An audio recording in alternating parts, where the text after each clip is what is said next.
아멘.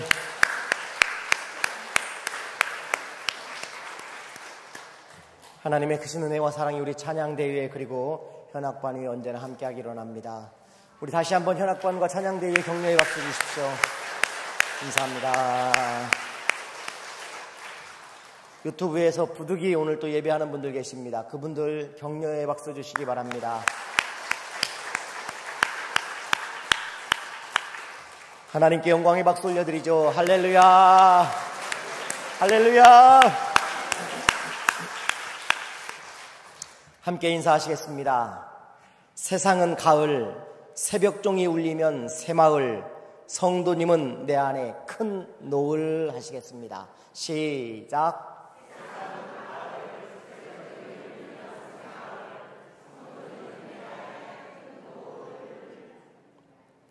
가슴에 손을 얹고 우리 함께 고백하시죠. 하나님은 우리의 예배를 기뻐하심을 믿습니다.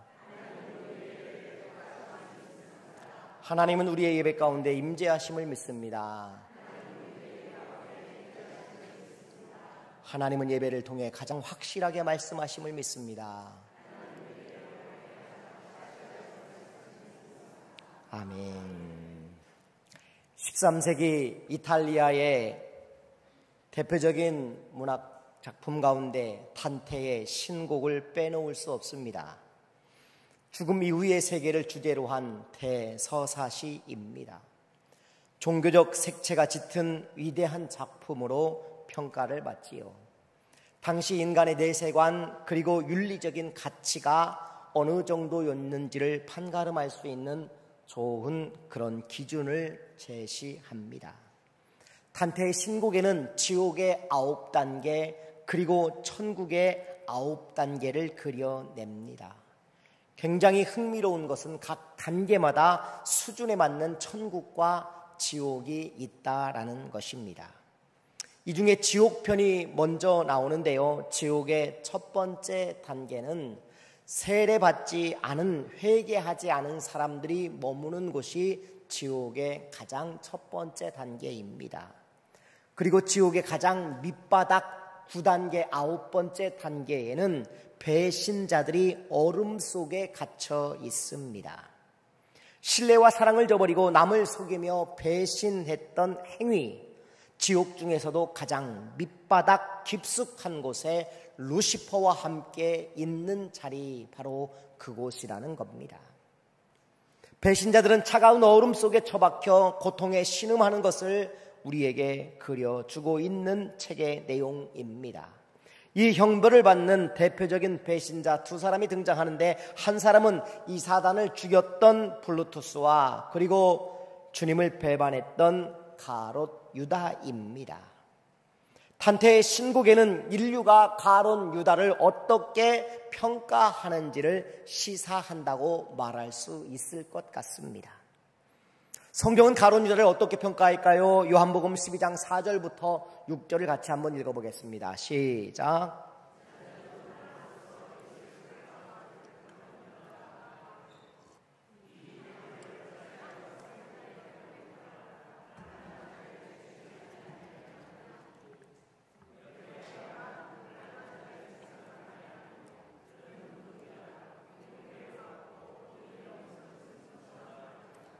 아멘.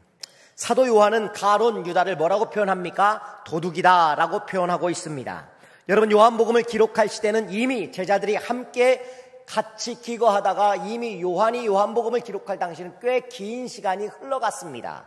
그러니 긴 시간이 흘러간 이후에 지나간 과거를 더듬어 보며 유다가 어떤 사람이었는지를 지금 요한이 기록하고 있는데, 그 정의는 바로 그가 도둑이다 라고 요약하고 있다는 것입니다. 이런 경우 그 사람을 파악하는데 훨씬 더 솔직할 수 있습니다. 그리고 내용이 훨씬 더 객관적일 수 있습니다. 지나간 모든 시간을 거슬러 올라가며 그 사람의 모든 한두 가지의 사건이 아니라 여러 삶을 다 경험한 이후에 그 사람을 평가한 내용이기 때문입니다. 그런데 요한에게 유다가 딱 걸린 것입니다. 뭐라고요? 그는 도둑이라는 것입니다.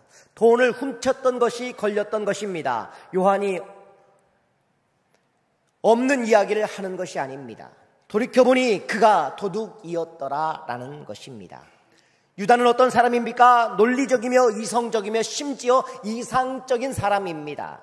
주님의 몸에 부은 향유를 허비한다고 생각한 유다는 300데나리온에 그것을 팔아서 어려운 사람들을 도와야지 라며 굉장히 의로운 생각을 하는 사람이었습니다. 그러나 요한의 눈에는 그것이 다 거짓이라는 겁니다. 유다는 또한 신뢰가 있었던 사람입니다. 12제자 가운데 회계를 맡고 있었습니다. 여러분, 작은 모임 하나를 운영할 때에 그 모임에서 회계를 시킬 때 신뢰할 만한 사람을 시킵니까? 아니면 대충 회계를 뽑습니까? 그렇죠. 회계는요, 신뢰할 만한 사람을 뽑습니다. 굉장히 중요한 역할이기 때문입니다. 돈을 관리하기 때문입니다. 개를 드실 때 여러분 신뢰할 만한 사람한테 개를 드립니까? 아무나 개를 듭니까?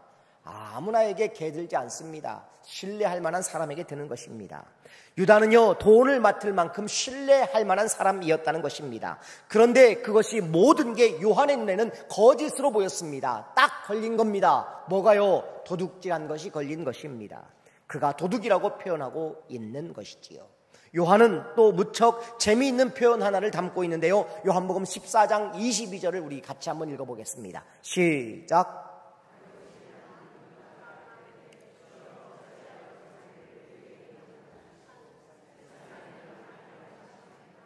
아멘. 여러분 보십시오. 또 한 사람의 유다가 등장하는데 요한복음 14장에 가롯 사람이 아닌 유다라고 이렇게 표현을 합니다.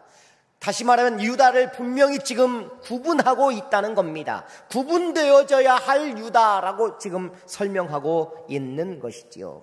여러분 한번 생각해 보십시오. 우리 모두가 다 한 스승을 모시고 있다고 가정해 보시죠. 그런데 그 스승을 우리 중에 어떤 사람이 팔아버렸습니다. 그리고 그 죄책감으로 3년을 함께 기거했던 동료가 자살했다고 한번 가정해 보시죠. 그럼 어떤 마음이 들까요? 자살했으니까 측은한 마음이 들 것 같습니까? 아니요, 그렇지 않습니다. 신앙이라는 틀 안에서 만났다면요, 절대 측은한 마음이 들지 않습니다. 오히려 배신감이 드는 것입니다. 신앙은 절대 해서는 안 되는 일이 있기 때문입니다. 뭡니까? 내 삶을 포기하는 것입니다. 자살은 안 되는 것이기 때문입니다. 한 1년 반쯤 되었습니다. 익산에서 목사 한 명이 자살을 했습니다. 이 소식을 제일 먼저 전해 들은 건 저였습니다. 제가 이전 교회에서 사역할 때 전도사로 3년을 함께 했던 목사이기 때문입니다. 교회를 떠날 때에 제가 보증하다시피 좋은 교회로 이분을 소개해서 보내드렸습니다. 그런데 이 목사가 아마 투자를 한 것 같습니다. 카페 목회를 하다가 욕심이 과해졌습니다. 가족들과 함께 동반 자살을 했습니다. 물론 배후에는 더 심각한 문제들이 있었지만 여기까지만 제가 이야기를 하는데 제 나름 잘 챙긴 후배 목사였습니다. 그런데 측은한 마음이 전혀 들지 않았습니다. 화가 치밀어 올랐습니다. 제 입에서요 오히려 나쁜 자식이라는 말이 떠나가지를 않았습니다. 저는 요한이 가롯인이 아닌 유다라는 표현으로 무척 그 사람을 구별하려고 했던 것이 이해가 되어집니다. 그는 도둑이라고 지금 말하고 있는 그 표현이 너무나 이해가 되어집니다. 화가 났을 것입니다. 이해할 수 없었을 것입니다. 그 배신감은 예수님뿐만 아니라 예수님의 제자들도 이 유다에게 함께 느끼고 있었던 것입니다. 여러분 복음서에 보면요 모든 저자들이 가롯 유다를 어떻게 평가하나 빨간색 글씨만 한번 읽어보려고 합니다. 마태복음은 이렇게 이해합니다. 같이 읽어보시죠. 예수를 판 자. 마가복음 보실까요? 시작. 누가복음 보시겠습니다. 시작. 요한복음입니다. 시작. 예수를 파는 사람, 예수를 잡아줄 사람, 그들에게 예수님을 팔아먹은 사람이 바로 유다라고 모든 복음서가 분노에 차서 지금 이야기를 함께 담아내고 있는 바로 유다의 모습입니다. 그렇다면 이 유다는 어떤 문제를 가지고 있었길래 많은 사람들에게 이런 공분을 살 수 있었을까요? 첫째로 자기 욕망 때문에 인생을 망쳤기 때문입니다. 오래전에 유다라는 영화를 저는 보았습니다. 그런데 영화 속에서 유다가 예수님을 대제사장들에게 팔고 군사들과 함께 대제사장들이 오는 그 자리에서 예수님께 입을 맞추며 이런 말을 한 것 같습니다. 예수여, 이제 당신의 나라가 세워질 것을 믿습니다. 저들을 참지 마소서. 당신의 능력을 지금 행하소서. 영화는요, 굉장히 많은 고증을 거쳐 만들기 때문에요, 유다가 자신의 뜻대로 움직여 줄 거라고 믿었던 것 같습니다. 누가요? 예수님이 자기 뜻대로 움직여 주기를 원했던 모습. 본문 16절을 한번 같이 읽어보시겠습니다. 시작. 아멘. 여기 보면 그때부터, 그때가 언제일까요? 여러분, 오늘 본문 앞에 있는 사건이겠지요. 마태복음 26장 1절부터 나와 있는 사건에 해당할 것입니다. 유월절을 앞두고 베다니 나병 환자 시몬의 집에 예수님이 계실 때 한 여자가 와서 옥합을 깨뜨려 예수님의 몸에 부었던 일이 있습니다. 이 사건에 제자들이 모두가 다 마태복음에서는 분노했다고 이야기합니다. 아까운 옥합을 왜 깨뜨려서 차라리 팔아서 가난한 사람들에게 주면 좋았을 것을 하며 이야기합니다. 그들의 말은 옳은 말이었습니다. 아깝지요. 그런데 주님은 이때 그녀가 하는 일을 칭찬해 주셨습니다. 그녀가 내게 좋은 일을 했다고 예수님이 말씀하셨습니다. 여러분, 옳은 일보다 더 값진 일이 있습니다. 주님을 위한 좋은 일입니다. 바로 이 사건이 있었던 그때로부터 예수님을 팔려고 마음 먹었다라고 성경은 이야기하고 있는 것입니다. 본문 바로 앞에 나와 있는 14절, 15절을 한 번 더 보시겠습니다. 시작.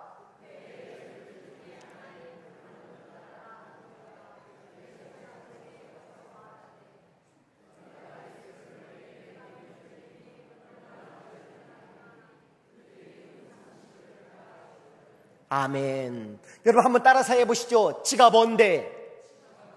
보십시오. 이게 이상하지 않습니까? 내가 예수를 너희에게 넘겨주리라. 예수님을 넘겨주겠다는 거예요. 스승을 넘겨주겠다는 거예요. 자기가 주인 되어 있는 겁니다. 여러분, 이게 가당키나 합니까? 있을 수 없는 일입니다. 감히 스승을 자신의 소유물처럼 여겨버린 것이지요. 여러분, 이게 유다의 평소의 태도였던 것입니다. 14절에 보면요, 다시 보면 이런 본문 나옵니다. 그때의 12 중 하나인 유다라고 표현합니다. 12 중 하나인 유다, 그냥 가론 유다가 해도 문제가 되지 않는데 이 본문에서는 12 중 하나라고 굳이 표현하는 이유는 무엇입니까? 여러분, 3년 동안 같은 말씀을 듣고 함께 비바람을 피하고 주님의 기적을 경험했던 12명, 그들 중에 한 사람이라고 말하는 이유는 우리 주님의 공동체, 함께 이 안에 들어와 있는 우리들도 언젠가는 유다가 될 수 있음을 깨달으려 우리에게 지금 말씀하고 계신 것입니다. 그 안에 내가 얼마든지 유다가 될 수도 있다라고 마태가 말하고 싶어 하는 것입니다. 그 중에 어떤 사람은 배신을 했습니다. 그리고 그 중에 어떤 사람은 순교를 당했습니다. 12 중에 있었다는 것입니다. 엄마들의 착각이 있지요. 자기 애는 머리가 좋은데 공부를 안 하는 것이라고 생각합니다. 엄마들의 착각입니다. 담배 피는 사람들의 착각이 있습니다. 마음만 먹으면 끊을 수 있다는 착각입니다. 남자들의 착각이 있습니다. 못생긴 여자는 마음만 먹으면 얼마든지 꼬실 수 있다는 생각입니다. 다 착각입니다.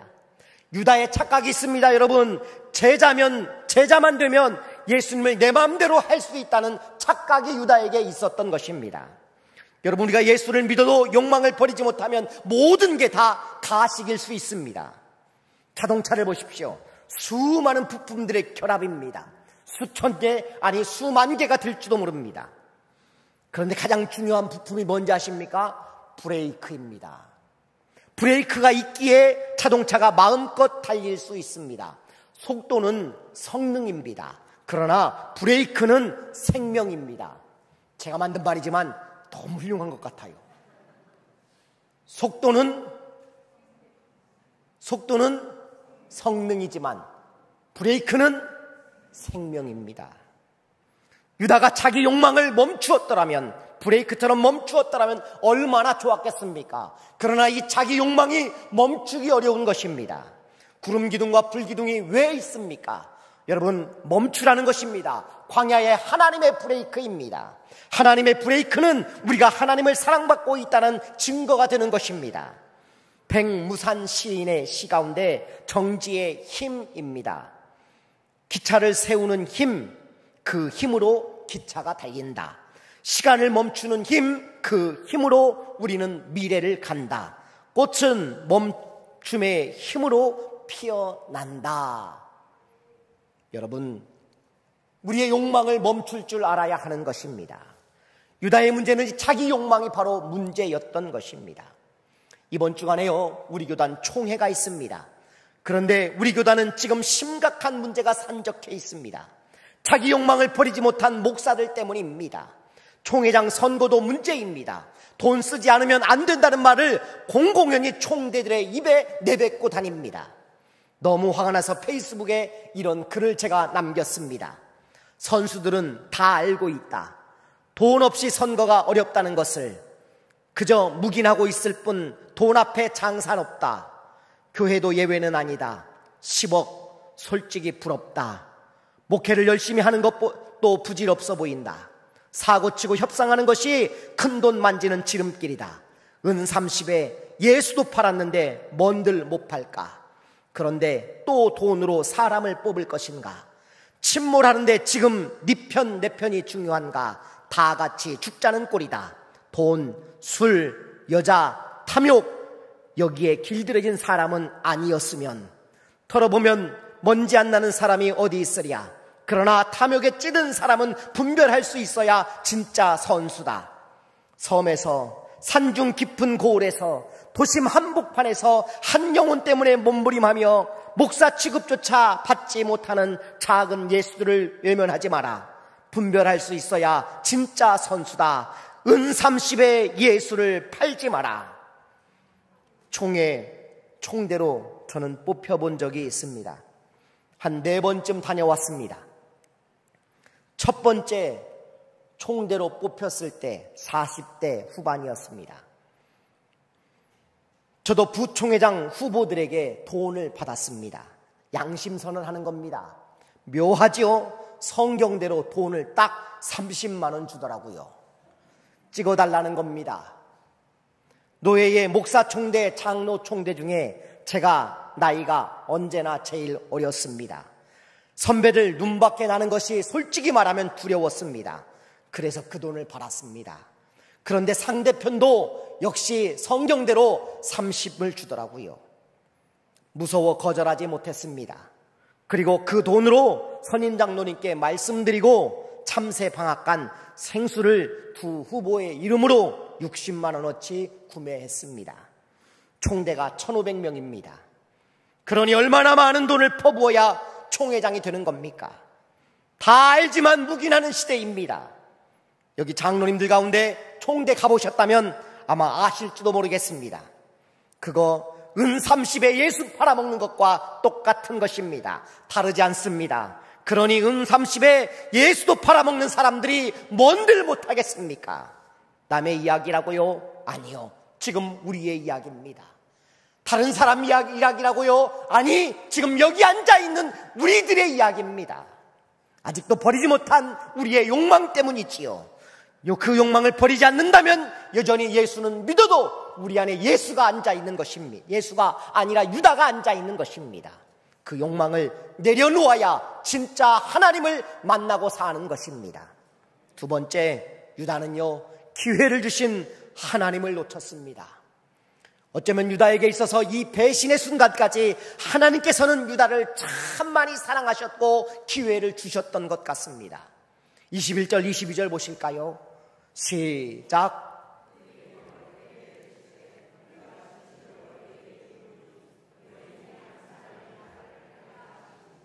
아멘. 여러분, 그들이 몹시 근심합니다. 그러면서 나는 아니지요, 나는 아니지요 물어봅니다. 예수님이 6월절 음식을 드실 때에 나를 팔자가 여기 있다라고 말하니까 그들 가운데 큰 소용돌이가 일어난 것입니다. 나는 아니지요, 나는 아니지요. 23절을 또 한번 보실까요? 시작.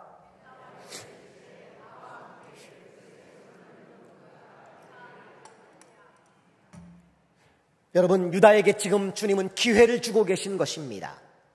한 번이 아니었습니다. 이후에도 기회를 예수님은 얼마든지 주었습니다. 그럼에도 유다는 바뀌지 않았습니다. 이 기회의 타이밍에도 여전히 그가 악한 모습을 보인 것입니다. 25절 보실까요? 시작.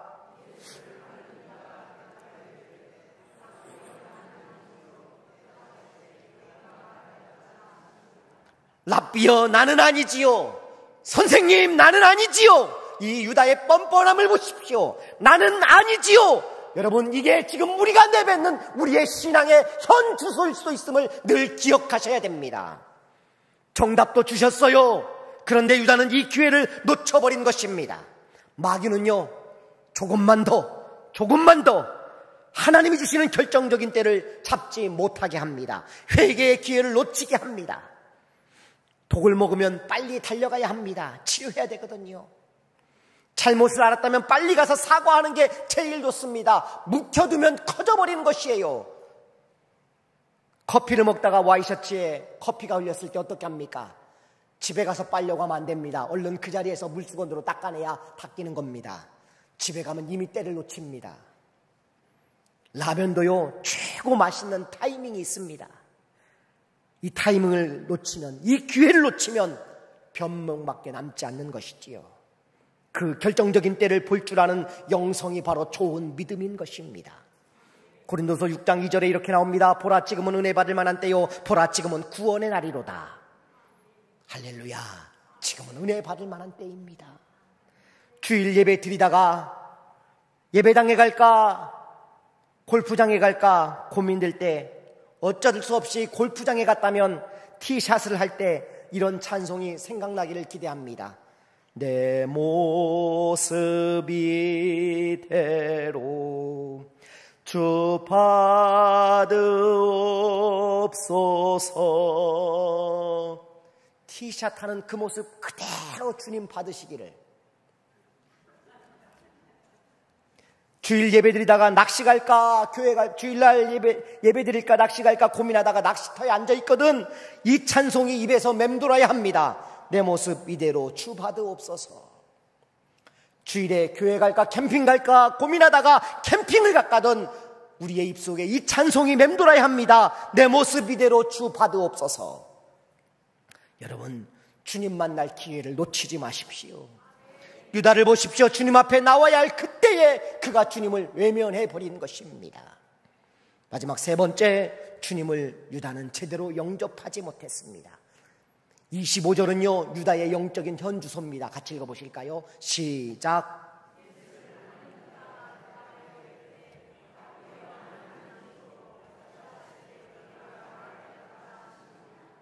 아멘. 랍비여, 나는 아니지요 라고 이야기합니다. 예수님을 뭐라고 부르는 겁니까? 랍비라고 부르고 있는 것입니다. 또 다른 본문 한번 보실까요? 같이 읽습니다. 시작.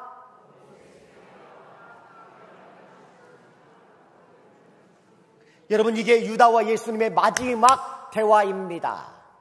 안녕하시옵니까?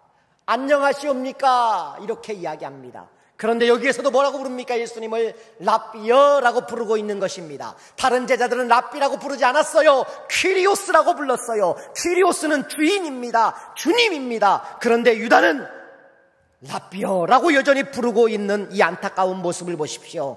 주님께 내 삶을 전적으로 맡기는 주님이라고 부르지 못하는 유다의 모습이었던 것입니다. 유다는 분명 물질적 탐욕이 가득했던 사람입니다. 물론 예수님을 판 동기가 돈 때문만은 아니었을 겁니다. 그런데 성경은 그것에 굉장히 많이 돈에 많은 관심을 보였음을 여전히 성경은 이야기하고 있기 때문에 돈도 무관하지는 않습니다. 그런데 마태복음에 보면 여러분, 하나님과 물질을 겸하여 섬길 수 없다고 우리에게 분명히 말씀하고 있는 마태복음의 매우 중요한 대목입니다. 6장 24절 같이 읽어보실까요? 시작.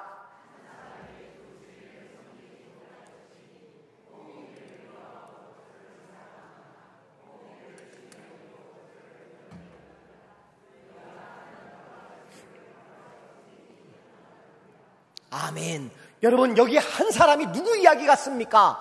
가룟 유다의 이야기 같지 않습니까? 오늘 본문은요, 어쩌면 이 본문을 기록할 때 오늘 본문의 유다를 기억하면서 기록했을 가능성이 무척 높아 보입니다. 마태는 이미 주님을 따라다녔던 제자이기 때문에 유다를 마태도 잘 알고 있었습니다. 퀴리오스, 주인 혹은 주님입니다. 그런데 재물이라고 부르는 맘무나라고 부르는 단어가 오늘 본문에 기록되어져 있습니다.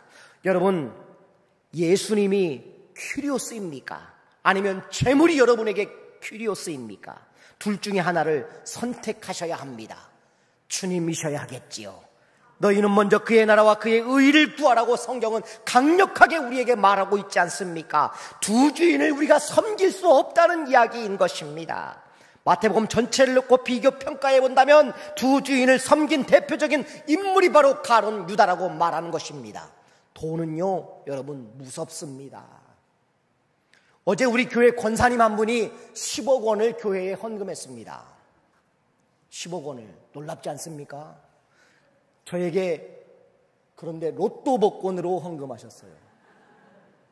로또 복권하고 우유하고 토요일날 종일 목양실에서 설교 준비만 하고 있으니까 불쌍히 보시고 힘내라고 10억 원 로또 복권과 우유를 올려서 목양실 앞에 조용히 놓고 가셨더라고요. 당첨되면 10억 원인데 얼마나 설레던지요. 저는 1등 되면요, 우리 장로님들 짜장면 사주려고 했어요. 엘리베이터 새 걸로 바꾸고요, 주방 봉사하시는 분들 모시고 창가에 갈 생각을 막 합니다. 그리고 주차 봉사하시는 우리 집사님 모시고 나이아가라 폭포, 캐나다 사람들은 너나가라 폭포라는데 거기도 막 모시고 가고 싶습니다. 온갖 생각이 머릿속에 가득합니다. 그리고 2시간 있다가 확인해 봤더니 딱 한 개만 맞았습니다. 그래도 2시간 행복했습니다. 설교 준비를 하는데요, 어찌나 설교 준비가 막 잘 되는지. 그런데 진짜 됐으면 어떻게 됐을까요, 여러분? 제가 오늘 이 이야기도 하지 않겠죠. 우리 식구들끼리만 이야기하겠죠. 복권이 됐어. 여러분에게 이런 이야기 하지도 않을 겁니다. 그리고 다음 주에 당장 휴가를 가겠지요. 어디로? 서울에. 복권 받으러, 돈 받으러. 거기 가가지고 우선 돈부터 딱 받겠지요. 현금으로 받을 겁니다, 저는. 현금으로 받아서 하여튼 좋은 일도 하고 귀하게 쓸 생각이 머릿속에 그냥 가득하겠지요. 그때 주님이 우리에게 들어오실까요? 미안하지만 그때 주님이 우리에게 들어오지 않을 거요. 아파트를 5억짜리 샀는데 10억으로 갑자기 올랐어요. 그때 주님이 우리에게 보이겠어요? 어느 날 우리 집 땅에 한 1000평이 있는데 3배, 4배 갑자기 뛰었습니다. 그때 주님이 우리에게 보일까요? 안 보입니다. 예수님은요, 똑같은 시험 문제를 줬어요. 신기합니다. 보십시오. 유다에게만 이런 어려움이 있었던 거 아니에요. 답도 알려주셨어요. 유다에게는 뭐라고 말합니까? 이 중에 나를 팔 자가 있다. 반면에 베드로에게도 시험 문제를 줬어요. 닭 울기 전에 나를 3번 네가 부인할 거다. 그랬단 말이에요. 그런데 유다는 어떻게 한 줄 아십니까? 27장, 마태복음 27장 3절입니다. 같이 읽어보시죠. 시작.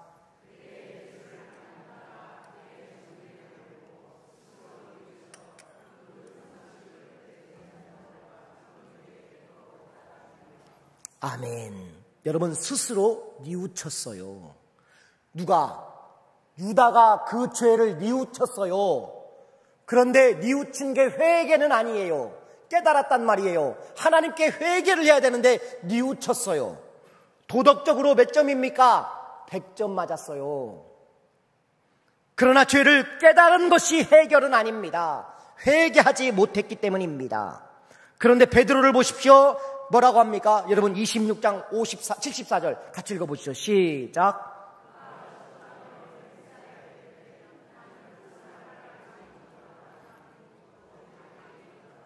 아멘. 베드로가요, 내가 예수님을 알지 못해요 라고 3번이나 부인하는데요, 저주하며 이런 하면서 욕을 막 퍼붓으면서 저주를 부으면서 내가 예수님을 모르는데 당신이 뭔데 자꾸 나한테 예수님을 안다고 하는 거야? 그러면서요 화를 냈단 말이에요. 누가 더 악한 겁니까? 베드로는요. 그런데 그 다음 절이 귀해요.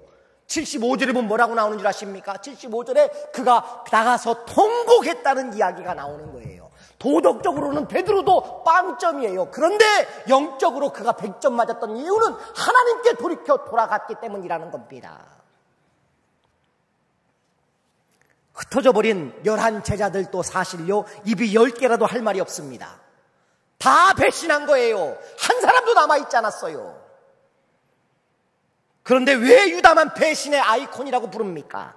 제가 보니까요 12제자 모두가 다 부끄러워 견딜 수 없는 배신의 아이콘이었어요. 여러분, 제자들만 그렇습니까? 아니, 여기 앉아있는 우리도 은30에 얼마든지 예습할 수 있는 사람들이에요. 전혀 다르지 않아요. 우리도요.